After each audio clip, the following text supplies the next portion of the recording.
নিহত বিমান বাহিনীর স্কোয়াড্রন লিডার আসিম জাওয়াদের বাড়ি মানিকগঞ্জে বইছে শোকের মাতম। ছেলেকে হারিয়ে স্তব্ধ জাওয়াদের পরিবার। একমাত্র সন্তানকে হারিয়ে বারবার মূর্ছা যাচ্ছেন মা। চোখের পলকেই সব শেষ। মাত্র ৩২ বছর বয়সেই না ফেরার দেশে পাড়ি জমালেন মেধাবী এই যুবক।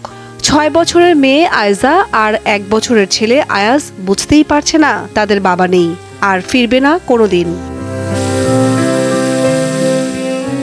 মানিকগঞ্জ জেলা শহরে জাওয়াদের বাড়িতে এখন শোকের ছায়া।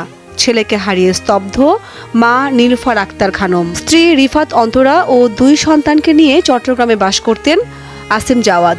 নিজের জীবন উৎসর্গ দিয়ে সবাইকে সে রক্ষা করার চেষ্টা করেছে। এখানে সে ঈদের মধ্যেও আসছিল, আমাদের সাথে দেখা করছে, কথা হয়েছে, কিন্তু এরকম দুর্ঘটনা যে ঘটে গেল এটা আসলে আমরা নিজেরা কল্পনা করতে পারিনি। ওদের ব্যাচে ও ফার্স্ট বয় ছিলেন, ও সোল্ডও পেয়েছিলেন এবং চায়নাতে, রাশিয়াতে, ইন্ডিয়াতে যতগুলা ট্রেনিং হয়েছে সব ট্রেনিংয়েও ফার্স্ট হয়েছিল। ২০১১ সালে কমিশন লাভ করেন স্কোয়াড্রন লিডার মোহাম্মদ আসিম জাওয়াদ। ক্যাডেটদের সর্বোচ্চ সম্মান সোর্ড অফ অনারও পেয়েছেন তিনি। পেশাদারি দক্ষতা সাফল্যের স্বীকৃতিস্বরূপ chief of air space trophy for best in firing অর্জন সহ চীন ও ভারত থেকে বিভিন্ন ট্রেনিং কোর্স সম্পন্ন করে নিজেকে আরও যোগ্য করে গড়ে তুলেছিলেন মেধাবী জাওয়াদ।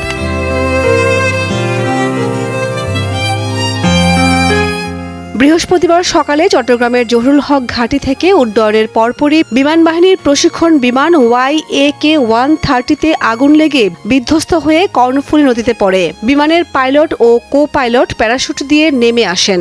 পরে তাদের উদ্ধার করে হাসপাতালে নেওয়ার পর মারা যান স্কোয়াড্রন লিডার আসিম জাওয়াদ। কামরুন নাহার, দীপ্ত, বার্তা কক্ষ।